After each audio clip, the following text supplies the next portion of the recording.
Stockport, a metropolitan borough 7 miles south of Manchester. Birthplace of this man, Daz Sampson. I'm Louise Bannister-Carstairs, a filmmaker and biographer. It's been over 25 years since I last saw Daz. You probably know him for his 14 top 20 chart hits or his Eurovision performance. I'm keen to see Daz again, so I've invited him to the south of France for an in-depth chat on how it all happened. Oh my God, Daz Sampson, welcome. It's moderately average to be here, Louise. I've worked out it was October 1993 when I last saw you. Wow. How on earth have you gone on to have 14 top 20 hits, an appearance on Eurovision, and carved out a successful career in football? Well, I would say with a lot of determination, self-belief, good looks. No, but seriously, how have you gone from below average mobile DJ, Thanks. if you don't mind me saying, Appreciate that, to such a fabulous career? Tenacity, badgering people, believing that I could get there. I mean, when I sort of last spoke to you, I was knocking around with a band called Control, who had a hit with Dance With Me, I'm Your Ecstasy.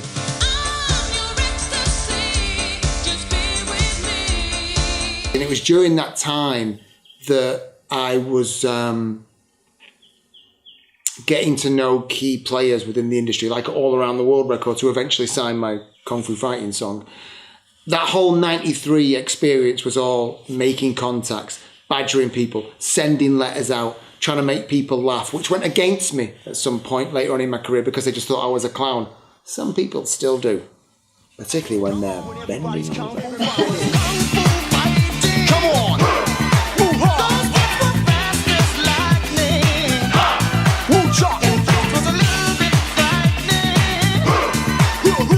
I'm really interested in these early days because it's such a big jump to get yourself into the charts. First appearance on Top of the Pops, that must have been massive.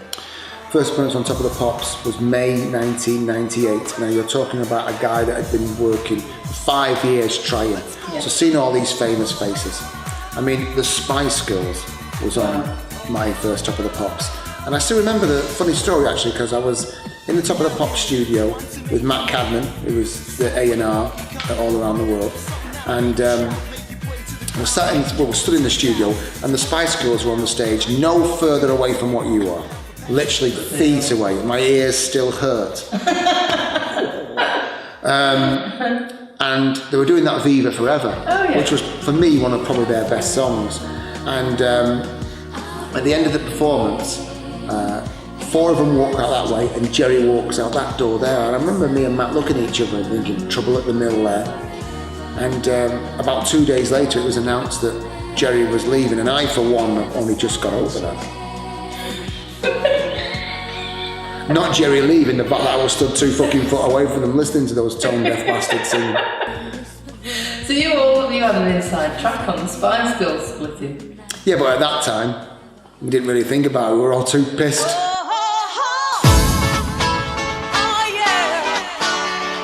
Alright everybody, Bust Up Boys and DAZ coming back with a brand new jam. You know the way it goes. Yeah. Come on! Kung Fu Fighting came out in May, and the next song, You Ain't Seen Nothing Yet. Seen nothing yet. Oh baby, you just ain't seen nothing yet. You ain't seen nothing, baby. Here's something. But by that time, Kung Fu had reached the rest of the world. Oh baby, you just ain't seen nothing yet. Oh yeah. Give it to me, girl. Oh yeah. There was no intrusiveness to the fame at that stage. Not at Bus Stop, no. Bus Stop was a really easy, faceless couple of DJs going out doing a party song. It was very harmless. It had no political message. It was harmless. Yeah, harmless fun. And that time of 98 to about 2000 was a really good time. Come on. Everybody jump.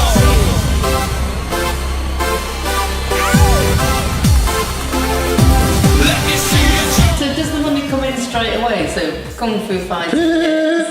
Do you then go. Does the money come in straight away? She says, I know I'll be back again. Cause when I come, we kick the can. I'm heading straight for the sand. This has turned into a comedy documentary. No, it doesn't work that way at all. Obviously, you get money from live shows, which is where a band like Bus Stop would generate most of their money from. In terms of record sales back then, it took a while for the pot to come in. Bang it on, we'll get it on. I'm gonna party on through till the break of dawn. And do you have any regrets about that period? Anything you'd go back and do differently with hindsight? Yeah, there's loads I would go back and do differently, but hindsight is an incredible thing, isn't it? Yeah. And unfortunately, you never get a second chance to create a first impression. And I know that the guys from Bus Stop have their feelings on me, and the guys from all around the world. I always felt like we were underachieving. I always wanted more. I mean, I think it's fair to say that I was the driving force in the band, because obviously I came up with all the ideas. Graham and Mark were great guys, and they put it all together, but it was me who was driving it. I thought that I was something that I wasn't. It was because I wanted to achieve something else. I wanted to go to the next level. You have to understand that I'd been around people like Tom Watkins, who had managed supergroups like Pet Shop Boys and E17. And that's what I wanted for me.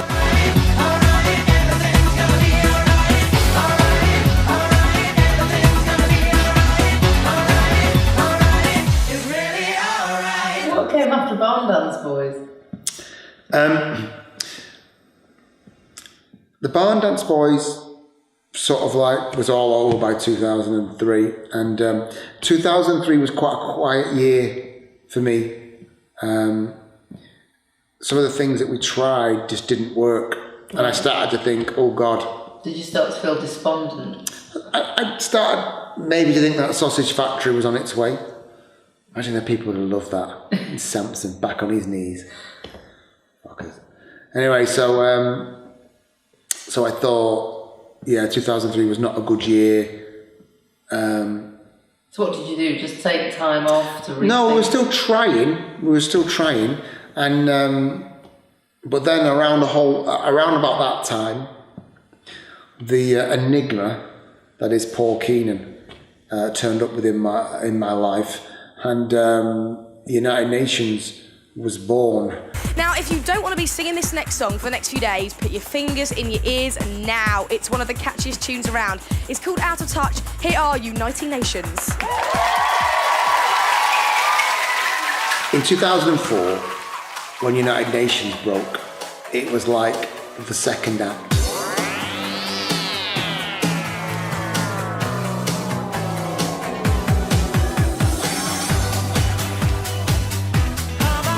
I thought I was done. I thought seriously I was done, and I was thinking, oh my God, I've not achieved what I wanted to achieve.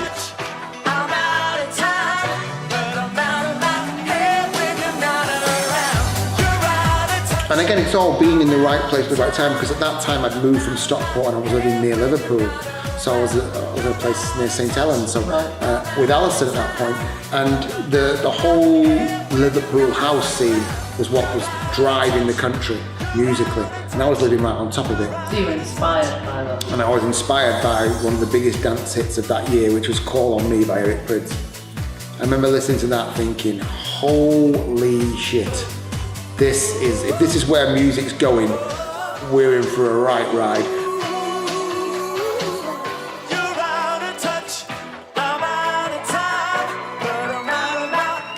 You get rid of the guy that's the actor that's fronting the videos or the top of the box bit. And what's the next single? What comes out? That's You and Me.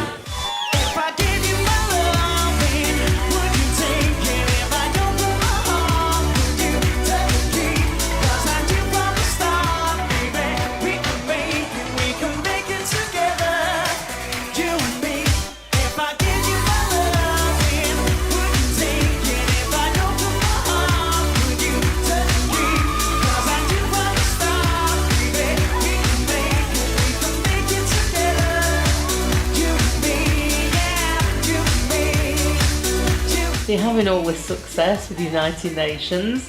It's amazing. But were you there? How do you know it was amazing then? You've not bloody spoke to me for 25 years. Cheeky bastard coming in here asking me them questions. But then you have the next level. You have the Premiership level, if you like, with obviously going to the Eurovision, which is just mind-blowing. Well, you will remember, I know it was a drunken night back in 92 when I said to you, I will go to the Eurovision. Yeah. Do you remember that night? I do. The Eurovision Song Contest is something that I get a lot of stick for now, and I don't care because I love it so much. And it's something that holds so true to me. And it was thanks to United Nations that I actually got to fulfil my dream. I had my football career taken from me. This was the musical equivalent of being a footballer for me. It was just, apart from the result on the night, it was just fantastic. And it all came about because of United Nations, because Richard Parks, who was putting the acts together that year, contacted my record label to see if United Nations would be interested in submitting it. The record label didn't want to do that. Me being me, how fucking dare you take my chance away? So I said to my manager, Joe, why don't we send them that Teenage Life that I'd wrote for Blazing Squad about 2 years before? And Blazing Squad had recorded it, but then they'd gone on the slide and we just on the shelf. Unbeknown to me, Joe, my manager, sends the version with me on it to the BBC. They absolutely love it. They recognised the skills early doors as the darling of the nation. And I remember Joe ringing me, yeah, they want it. Brilliant, let's get hold of Albert, Blazing Squad's agent. Oh, no, they want you. And that, pure luck. And then literally 2 weeks later, I'm at a press conference with Kim Marsh, Anthony Costa, City Chicks. City Chicks were fantastic. So was Kim. City Chicks and Kim were fantastic. And Four Story, Ben and the boys, they were all fantastic guys. And I must admit, getting back to the whole thing about not feeling worthy, even though I'd now arrived in the Premier League, if you like, didn't feel worthy. That's why I was the rank outsider. And as soon as I seen those odds, I thought, I'll have some of that, Charlie. And I went on big. And lo and behold, viewers, it came through. You took a bet out on your own chances of winning, didn't you? Or is I took a very big bet out, yeah, because I always knew I was going to do it. You won. One newspaper report said you won £8,000 by becoming. A little bit more than that. Another one says you won enough to buy a Ferrari. Well, I think you're close there, Richard. Yeah. I don't really want to come on here and say, because no one likes to boast. I mean, the biggest winner on the night was music, I felt, as Jonathan said. And here to push back a musical envelope or two with his take on teenage life, it's Daz Sampson. What did you learn? What did you learn? It's what they used to say. Everything about that was so wrong. Somehow it became right. Is that?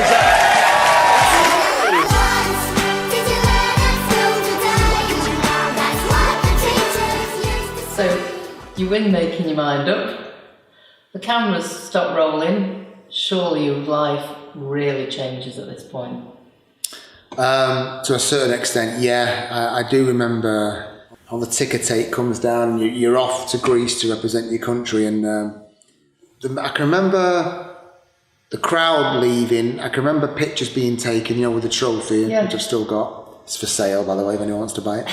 I started bidding at 15 big ones. I remember Tom, my press guy, on the phone as we were walking up. So all little memories coming back. Sure. And this is how straight away, because I've been known as a bit of a cheeky chappy. All through United Nations, we go, it's always a car thief who DJ who'd come good. I've never stolen a car in my life. I remember him putting the phone to me and going, it's the news of the world, they want to congratulate you. Oh, wow. Or whatever. It could have been the Sunday Mirror. I don't know who it was, so forgive me if I got it wrong. I think it was the news of the world. And hello, and it was this journalist. Didn't say congratulations. First thing they said was, so Daz, what's this about you nicking cars? My God. So I went like that and passed it straight back to Tom and carried on walking. And it was at that point where everything changed, because the very next day there was tabloids outside my house. So they camped outside your house? I wouldn't say camped, but they were there. Wow. You have to understand, I wasn't an A-list celebrity, but they knew there was a story on this charlatan from the north, shall they say. And they were right. But you know what? They never found out, did they? Unlucky, you fuckers. Did you find it intrusive, though? You're very private person. At first, no. Because remember, you have to understand, it was something that I was been searching for a while. and thought I'd missed the boat. So at first I said, oh yeah, come on. But what surprises me about the tabloid press is they find out names of people that you think, how on earth have you got that back to me? Like people that I may have been hanging around with, or ladies that I may have took to paradise when I was 16 or whatever, or 17, or, you know, it's like, how on earth have you tracked that? You know, it's like, they're so good at doing that. It got to the stage where they were following me and hanging around so much that I used to invite them in for a cup of tea, because I thought, you know, if you're going to take a picture, at least take it when I got my fucking makeup.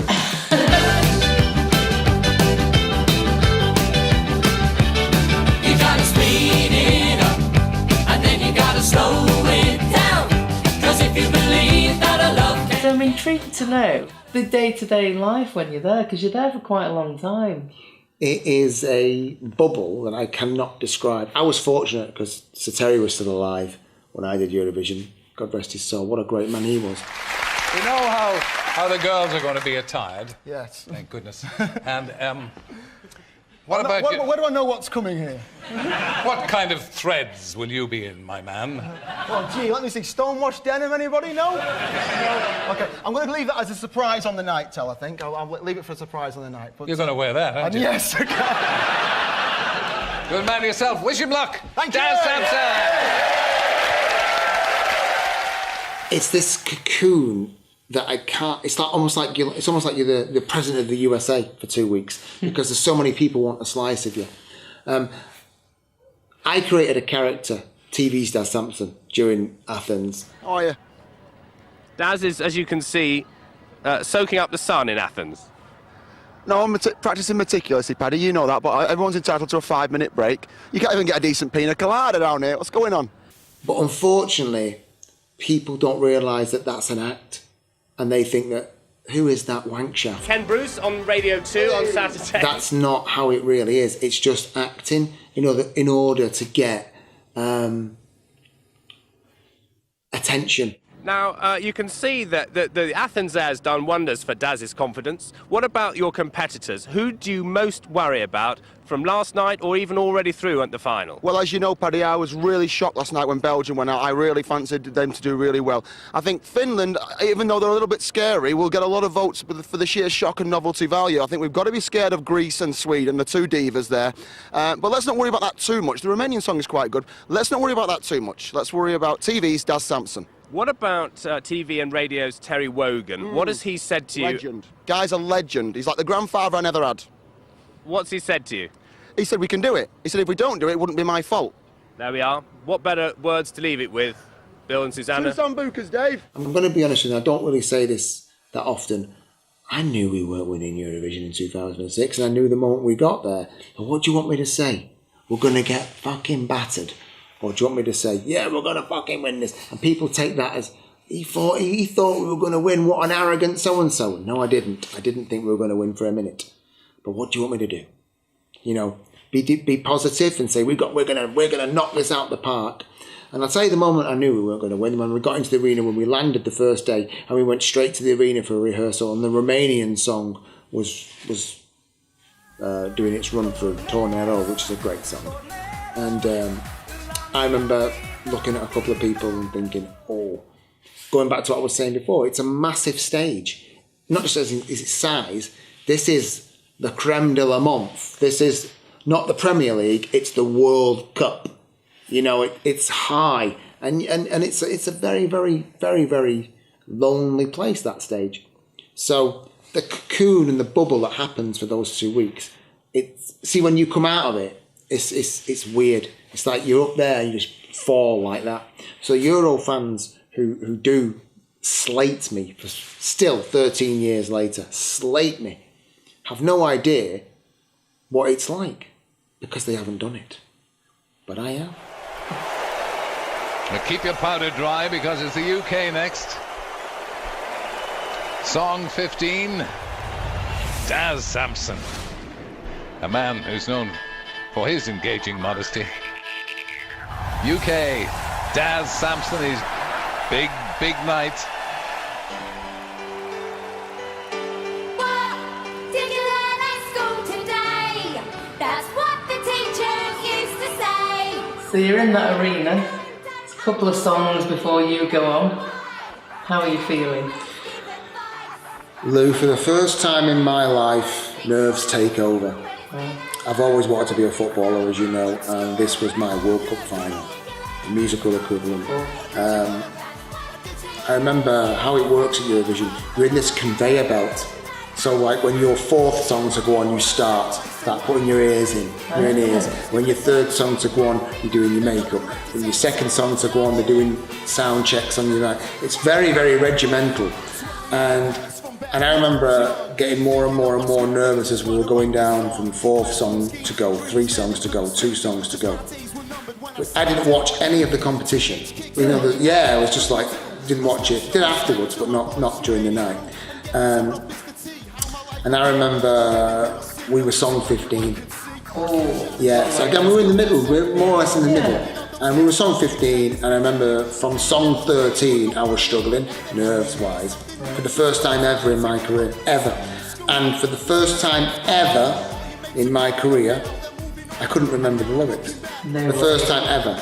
Now, because people kill me for this, so I'm going to tell, this is an exclusive, not a lot of people know this. During our number, I started behind the blackboard. And so, I'm behind the blackboard. There's 20-odd thousand in that arena. There's millions watching at home. I am carrying the hopes and dreams of our nation. Completely. I am carrying the hopes and dreams of our nation on my shoulder there. And what happened, I forgot the lyrics. And I heard the song come in my ears, because the girls were starting, what did you learn it? And I'm thinking, what's my first line? What's my first line? And the more I'm trying to think of it, the more I'm panicking. And then I'm thinking, contingency plan. Right, I remember the lyrics for Kung Fu, I'll just do that rap. Okay? And I still remember looking over the shoulder and seeing her hand hit the blackboard, okay? Ready to turn it, and I still at that point did not know what my first line was. And as it started to turn, dwelling on it just come. And if you watch the performance back, I come bounding out doing that because of the sheer relief that I remembered the lyrics. Not that wasn't in part of the choreography, but that is what happened that day. And then the performance went on to be the best that we'd done.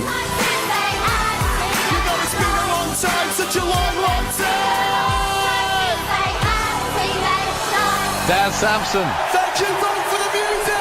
Teenage Life. He and the girls, they've never, ever given less than a top performance. Big applause for them here.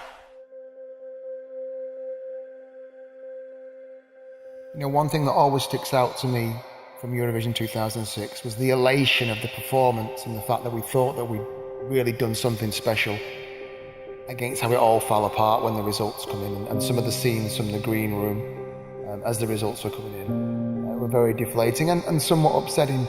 I was all right, I'm a big boy. I particularly felt for the girls who, as the results were coming, were really starting to struggle.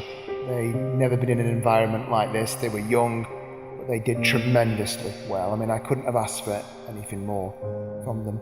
And it was very upsetting for me, feeling responsible for everyone when those results were coming in. So I felt so helpless, like I couldn't do anything. I mean, I knew we were never going to win it, but I did think we might have done a little bit better than what we did. But again, to have shared a journey with these wonderful young people, and everything that we achieved when we really had no experience at that type of level, particularly the girls who were very, very young, and they did absolutely fantastic. But it was a very lonely place as those results were coming in, and it was, as the results got more and more into it, and it was becoming more and more obvious that we were going to be finishing towards the bottom, and obviously tears started to come out, and there was nothing I could do really. It was very sad. I felt really responsible that I'd placed them into that type of environment. But we did come together in true British spirit. We came together collectively, and we took it on the chin. We did the best that we could, and it just wasn't to be on the night. But not a lot gets said about the girls, and I have to say, I'm tremendously proud of the job that they did. not just at Eurovision, but the whole sort of 2 months before that. They were fantastic.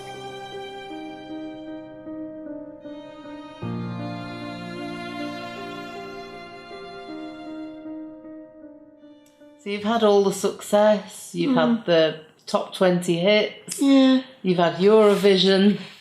There must come a point where it comes crashing down, there's a low. Yes, that does happen. And did happen. I mean, don't be fooled, viewers, by all the beautiful looks and the smile, yourself. I would say about 3 or 4 years after the Eurovision, because the Eurovision turned me into a monster. It simply did. Even though, we had the label and stuff and we were still making music, but it just, I'd waited so long to play in the Premier League, if you like, and I only got a couple of games. Do you know what I'm saying? I didn't get a season. And it's that thing that was constantly driving me insane. And then I regret turning down all the reality stuff that I got offered, I got offered everything. Every show that you can imagine I got offered. And I turned it down because after the Euros, I just wanted to go back to making records because we were doing really well before the Euros came along. And it was the curse of Eurovision.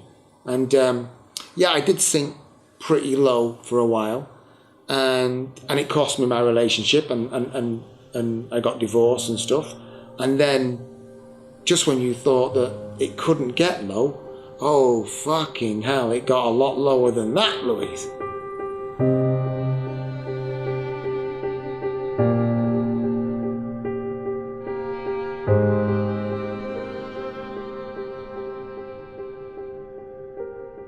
Now, I know it's going to be in the book, but you're not the person you were. Why is that? In what respect, Louise? I think there's a relationship that obviously you've talked about a lot in the book, but there's a relationship that affected you in a big way.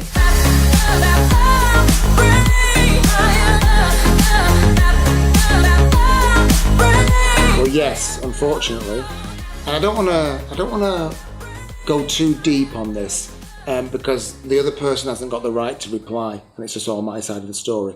But I thought that I fell in love in 2012 when I was going through my divorce with someone else from the other side of the world on a little island in Guam. And what basically happened is I was sort of lied to, in my opinion. This is my opinion. This is just my side of the story. I was sort of lied to, in my opinion.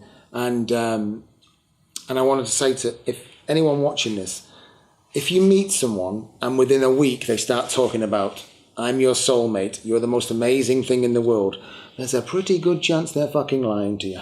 Walk the other way before you lose everything. Because that's what I did, Louise. I put everything into this one person that I'd met from overseas and gave up everything for them and moved overseas and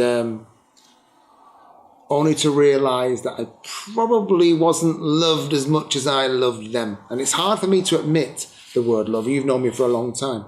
But I must have loved her because I'm still talking about her now and I've talked about her in the book. And I'm not going to start coming on here bashing her because that's not what I'm about. What happened is only my side of the story and she will probably tell you something else. But I believed in someone and I moved to the side of the world and what I was told or what I believed didn't come to fruition. So I left. And she will probably tell you a completely different story. And so I'm not going to bash, but that sent me to levels of despair that you don't even want to know about. There's not a lot of people know about it.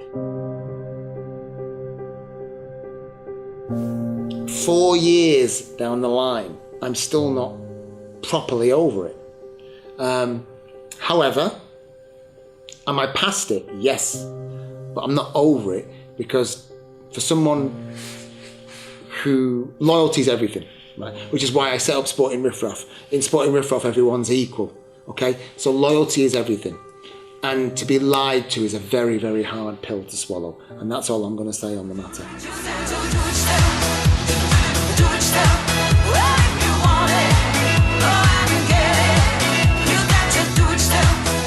So of course, I know you're tenacious. I've known you a long time. Oh, but that. I know you're very ambitious. Really? But the shock I got opening the paper and finding Daz Sampson, Belarus 2019. Tell me about that. That's a bigger shock than what I got, I tell you. Well, it's no secret I love the competition, and I have had several conversations with the BBC over the years about going back. Sadly, unfortunately, I will never ever go back for the BBC. Not because I don't want to, it's because they won't have a wanker like Sampson there. It's that simple. You know why? Because we've become too politically correct, and they want someone who's going to go, my favourite colour's blue and isn't my grandma a lovely person. Whereas Sampson ain't going to do that, particularly with a song like Kinky Boots. Kinky boots. Yeah. I like you when I wear my kinky boots. The shiny, sweet and sexy kinky boots. Boots, kinky boots. Now I just wanna strut my stuff for you, for you, for you, for you. With Eurovision, it feels like there's unfinished business for me, whether or not as a performer or a writer or being part of the delegation that picks a song. There's just something about the competition that I'm just not finished with, and I just can't rest. Work it, twerk it, here we go. From the pedal to the metal, you can steal the show with a wham. And this year just felt right, and I'll tell you how it came about. I got a call one afternoon, Monday, it was a Monday, I know that, from an agent friend of mine. He said, you know they're looking for acts, international acts in Belarus. Have you got anything? And I went, I have actually. I remember that Kinky Boots song, I thought it'd be perfect. Bearing in mind, it was a woman dressed as a chicken that won it the year before. So I thought, hey, yeah, something a bit 90s, a bit novelty, you know. Yeah. So we sent it off, and a couple of hours later, he called me back and said, they want you, you're in. That quick. Brilliant. And I went, right. He said, but the live auditions are next week in terms of 6 days from now. So, bear in mind, I wrote the song for Nona a couple of years ago, and she never even heard it. And I told her about it at the time, I said, I wrote you a song. And she went, yeah. I never even sent it to her. I remember him saying he'd written a song for me, but typical Daz, he doesn't mention it again for 2 years. Then he phones up one day and he's like, all right, want to go Belarus? So I phoned up Nona and said, you know that song I was telling you about, Kinky Boots? I need you to record it. Why is that? Well, how'd you fancy having a tryout for Eurovision in Belarus? She went, yeah, and I went, brilliant. Slight problem. What's that? We need to leave in 5 days. I'm like, we're not going to be ready. But you know, Daz has a way of making you believe we could pull it off.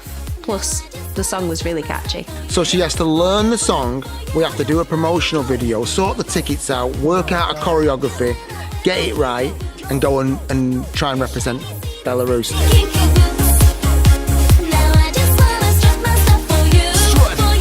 My only concern, and I did phone her and say to her and to Paul, if we just turn up and think that we're that good that we can just make it up on the spot and get through, we'll get found out. And unfortunately, that is exactly what happened. So you didn't rehearse? We basically rehearsed a couple of hours when we got up, because she landed, I landed, and literally hours later we're in the TV studio, and they made us feel very welcome, and I still thought we had a chance because of, you know, my pedigree in Eurovision. Looking back, although we didn't get through, we really enjoyed the Belarus experience. I am not making any excuses, sweetheart, because we were all in the same boat as everybody else. But because it was a different country to what, obviously I'm used to working with the BBC, it was done slightly different. Like, there was no run-through. What, you just go and do it? It was, there's the mic, off you go. Kinky Boots! Whoa! Woo! Thank you. Thank you. Thank you very much. Thank you so much.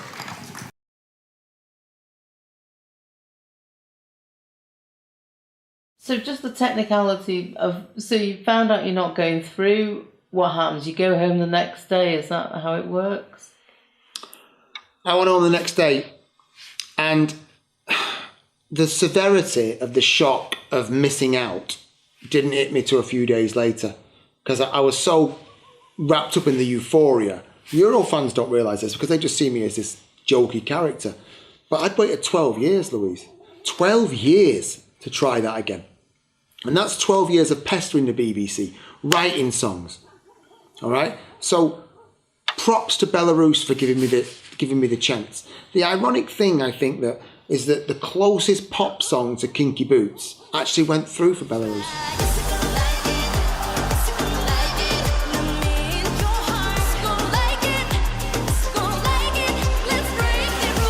It's such a big stage, the Eurovision stage is such a big stage, but I think the kid will do okay.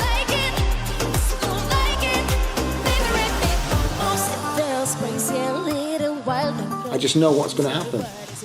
Belarus will make it through the semis just, and will do bottom half in the final.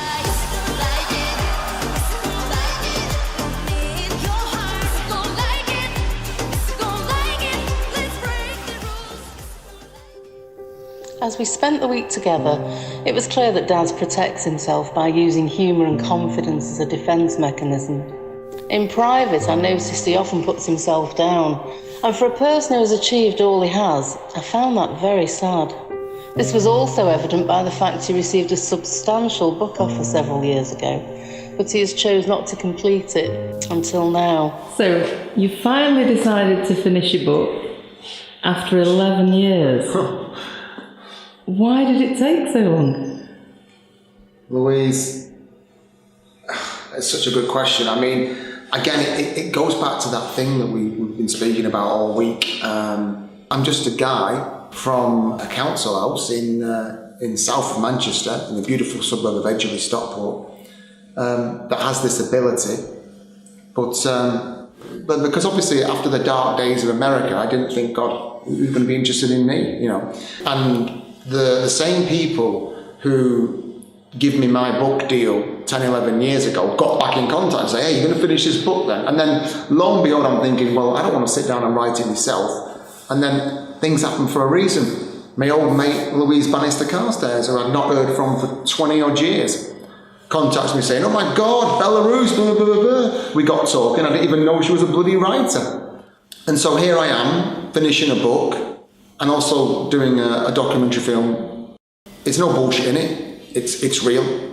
What is in that book fucking happened, believe it or not. And what I want from it is that when people read it, that they might think, oh my God, I got the wrong idea about him. I now get it, I now get all that against what is real. And I just wish that we would have got through in Belarus, because it just would have been a final end to the chapter of going back to Eurovision. So we have to put that off for a year. But that's why it's took so long, and I just hope people like it. I